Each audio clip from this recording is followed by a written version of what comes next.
আসসালামু আলাইকুম ওরহমতুল্লাহি ওবরাকাতু। প্রিয় শিক্ষার্থী বন্ধুরা, আমরা এর আগের পার্টে যে কাজগুলো করার চেষ্টা করছি, আমরা রিডাক্স কোডস্টারের মাধ্যমে এই যে থিম অপশনগুলো ব্যবহার করি, রাইট না?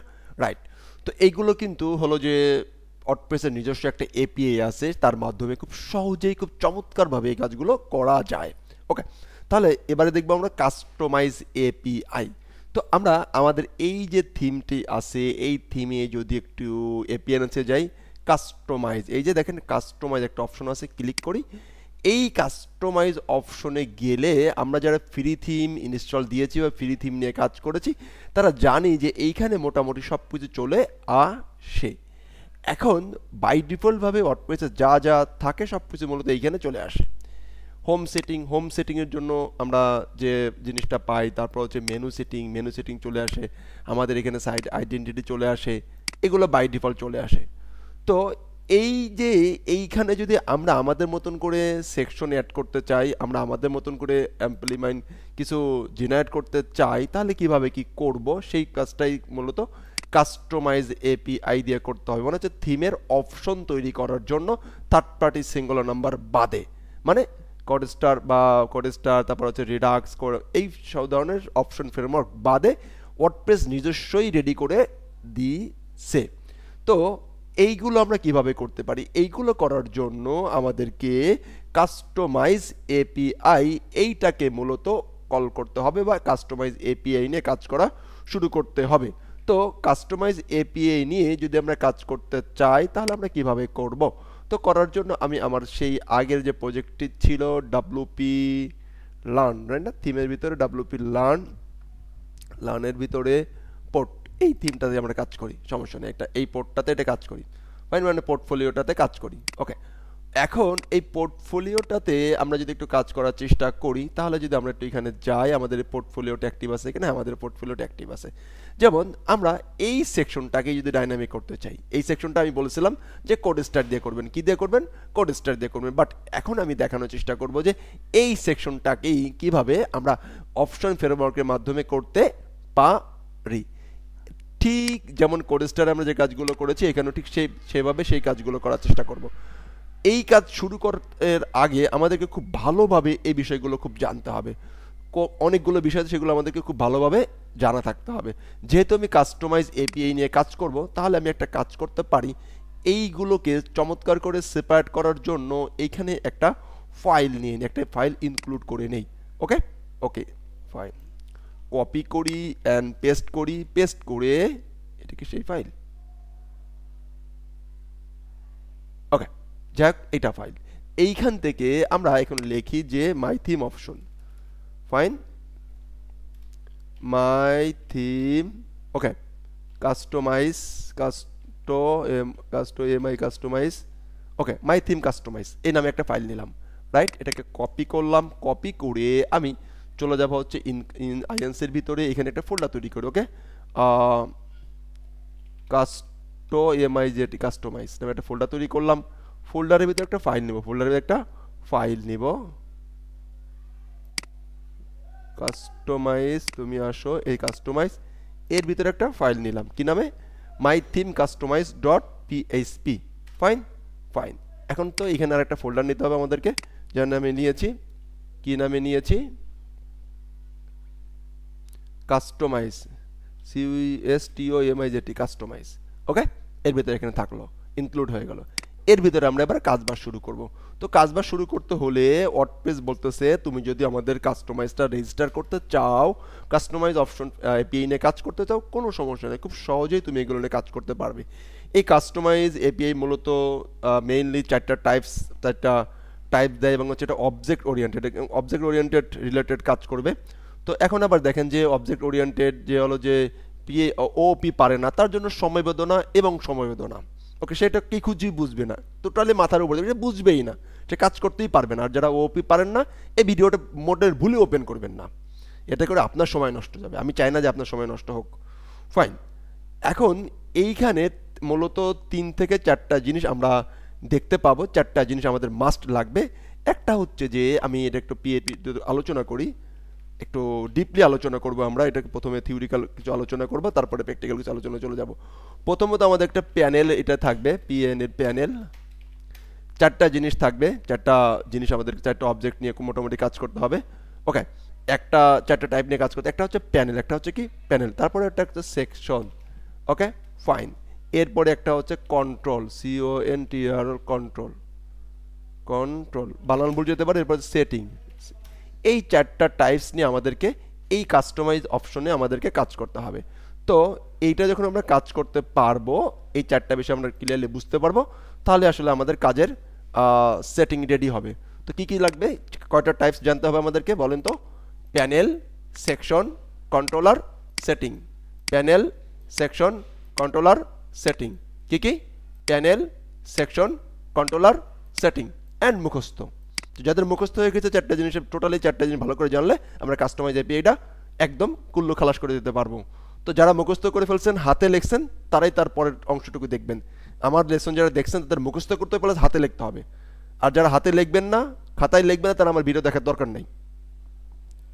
এখন ওয়ার্ডপ্রেস বলতেছে যে তুমি যদি আমার এই কাস্টমাইজ এপিআই নিয়ে কাজ করতে চাও, কোনো সমস্যা নাই, আমি তোমাকে একটা হুক প্রোভাইড করছি, যে হুকটার নাম হচ্ছে customize underscore register, REGIS register.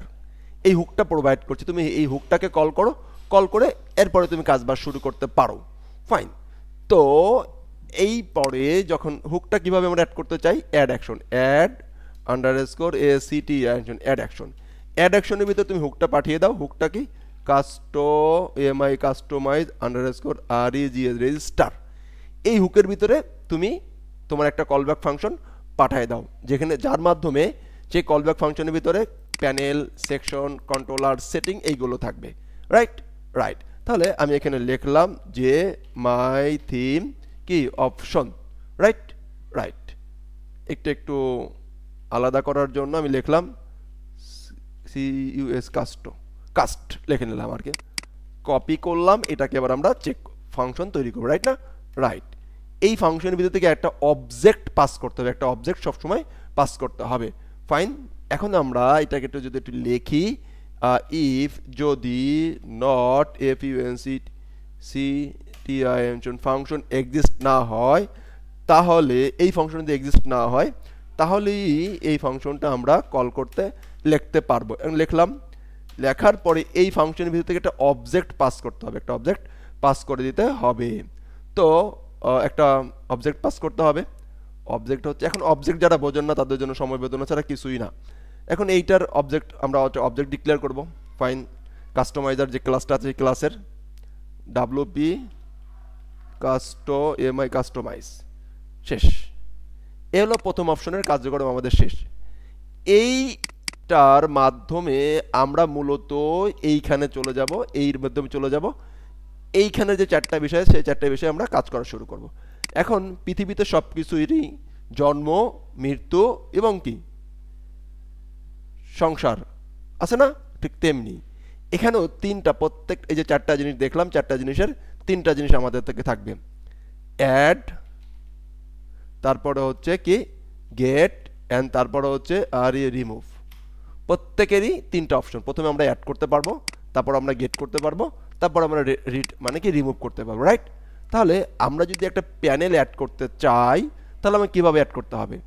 এই অবজেক্টকে কল করব, সে অবজেক্টকে কল করব, কল করে এই অবজেক্টকে কল করে অবজেক্টের ভিতর থেকে আমরা মেথডটা বের করে নিয়ে আসবো। এখন কিভাবে মেথডটা বের করতে চাই কিন্তু ওপি অধ্যায় ডিটেলস বলা আছে। অ্যাড কন্ট্রোলারে কল করব।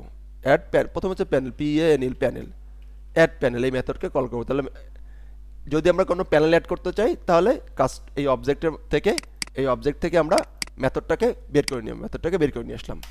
এরপরে যদি আমরা চাই যে এটাকে গেট করব, তাহলে আমাদেরকে WP কাস্টমাইজ অবজেক্ট সাইন থেকে গেট প্যানেল এই মেথডকে কল করব।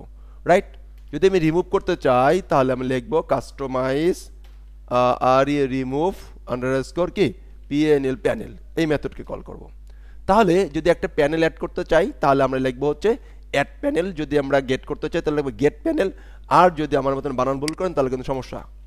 প্যানেল লেখছি এক, বলছি এক, প্যানেল, রাইট রাইট। এবার যদি রিমুভ করতে চাই তাহলে লিখবো হচ্ছে যে কি রিমুভ প্যানেল। এরপরে যদি আমরা একটা কি আছে সেকশন, কি আছে সেকশন, সেকশন যদি আমরা অ্যাড করতে চাই তাহলে লিখবো, এখানে লিখে নেই, এটা হচ্ছে পিএনএল প্যানেল, এটা লিখি, এটা হচ্ছে যে সেকশন, দেখেন সেকশন। তো সেকশনের অবস্থা একই, সেকশন আমরা যেটা করতে পারি, সেকশন আমাদেরকে অ্যাড করতে হবে কাস্টমাইজ অবজেক্ট সাইন থেকে অ্যাড এসি সেকশন, অ্যাড সেকশন এই মেথডকে কল করতে হবে। এরপরে যদি আমরা এটাকে গেট করতে চাই তাহলে আমরা লিখবো হচ্ছে কি, তাহলে লিখবো হচ্ছে আমরা গেট সেকশন, কি লিখবো গেট সেকশন, গেট সেকশন। এবার যদি রিমুভ করতে চাই তাহলে লিখবো হচ্ছে রিমুভ সেকশন, কি লিখবো রিমুভ সেকশন, এই মেথডটাকে কল করব, রাইট রাইট। এরপরে যদি আমরা এটাকে সেটিং করতে চাই, সেটিং এর জন্য আমাদেরকে একই অবস্থা, সেটিং এর জন্য আমাদেরকে তিনটা মেথড লাগবে, অ্যাড সেটিং, অ্যাড কাস্টমাইজ থেকে add SETTIN setting, add setting, add setting. এরপরে এটাকে যদি গেট করতে চাই তাহলে আমরা লিখবো হলো কি, কোন মেথড কল করব, আমরা মেথড কল করব হচ্ছে গেট সেটিং, কি সেটিং কল করব গেট সেটিং, রাইট। এরপরে যদি সেটিংটাকে রিমুভ করতে চাই তাহলে লিখবো হচ্ছে remove setting, remove setting, right. এখন যদি আমরা এটাকে কন্ট্রোল করতে চাই, ওকে, কন্ট্রোলের কাজ, কন্ট্রোলের জন্য একই রকম আমাদেরকে তিনটা মেথড প্রোভাইড করে, কন্ট্রোল CONTRL কন্ট্রোল। তো কন্ট্রোলের জন্য আমরা যেটা করব add control, add CONTRL control, এই মেথডটাকে কল করব। আবার যদি গেট করতে চাই তাহলে আমরা কল করব হলো কি, কল করব হলো যে get controller, get control, get control. আর যদি রিমুভ করতে চাই তাহলে কল হচ্ছে রিমুভ কন্ট্রোল। এ পর্বে আমি আপনাদেরকে থিওরিক্যাল কিছু বিষয় বোঝানোর চেষ্টা করলাম, panel, section, controller, setting, customizer, hook, customize register hook. তো কাস্টমাইজ রেজিস্টার হুকে কল করে আমরা একটা মেথড কলব্যাক ফাংশন দিলাম, কলব্যাক ফাংশন একটা অবজেক্ট ডিক্লেয়ার করলাম, অবজেক্ট থেকে আমরা মেথডগুলো বের করলাম।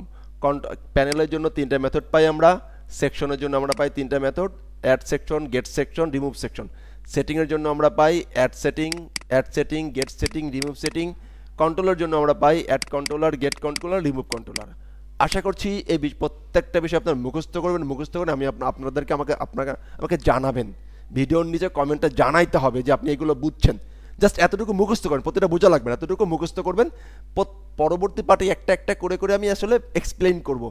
আগে যদি মামুর জোরের অ্যাড্রেসটা আপনার জানা থাকে তারপরে আপনি মামুর জন্য রিসার্চ করতে পারবেন, বাট মামুর জোরের নামটাই জানেন না, তাহলে মামুর জোরকে কীভাবে রিসার্চ করবে?